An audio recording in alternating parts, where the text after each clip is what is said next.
It's not that it's an especially buggy game. It's just that Counter-Strike, being a hyper-competitive one, suffers from some issues that would never have even been noticed in more casual titles. And one such issue that's recently flared up in CS2 is the game's jumping height, which isn't consistent. We're only talking deviations of a fraction of a unit here, but for decades that deviation has been there in every jump you take, every boost it breaks. It's been haunting you. And fixing it has been a real game of whack-a-mole. 8 months ago, Valve fixed a bug that let players jump higher than normal if on a low frame rate. Why? Oh, who even knows?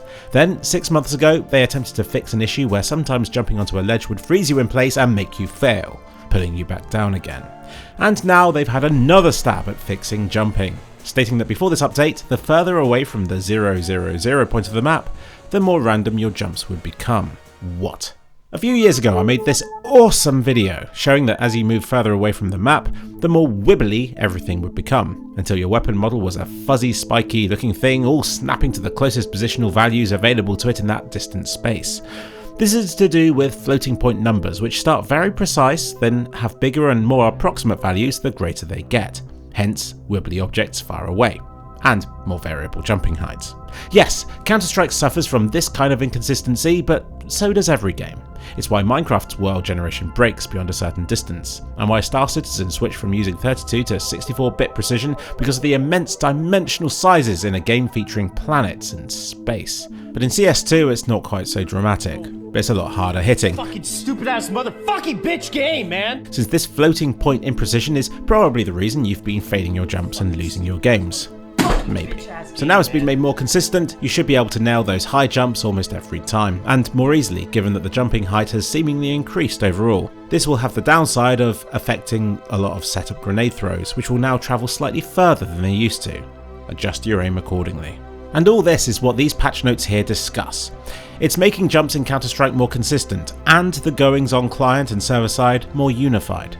Now before you complain about this being another problem that's been introduced with CS2, it isn't. It was a thing in CSGO as well, and probably even before that, but it's just we never talked about it back then. I'm sure it messed stuff up back in the day, but it's one of those more difficult to detect and to diagnose issues that the game had, and we were likely too caught up with bigger and more pressing matters, like when the next operation would drop, or 128 tick servers, or when the game would be getting a Source 2 makeover.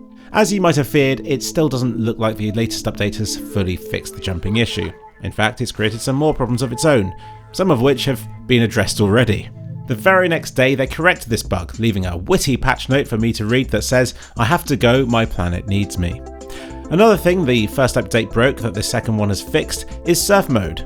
The first update ruined surf ramps completely, breaking an entire custom game mode for 24 hours. So Valve taketh away and Valve giveth again. So be patient. At least now people are aware of issues surrounding the jumping bug, and Valve have shown that they're taking steps to correct it.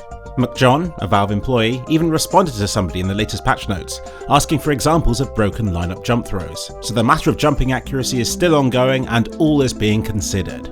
And Valve has added a new stamina notification thing here. Stamina's been in the game for years. It was introduced to counter Foon-style bunny hopping by restricting movement speed and future jump height if you repeatedly jumped or landed in quick succession, or if you were shot at, getting tagged by an enemy. All this combined means it'll sabotage you mid-battle when you're desperately trying to jump onto a high-up ledge, only to repeatedly fail because your stamina wasn't quite back up to the max value again the moment that you jumped.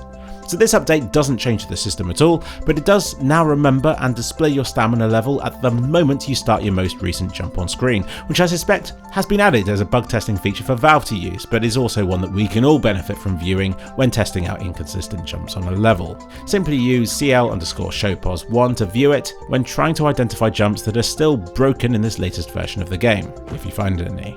If you fail a jump and this value isn't 80, then that could be why. Something tells me this won't be the last we hear of jumping exploits, but it's at least a consistent leap in the right direction. Onwards and upwards.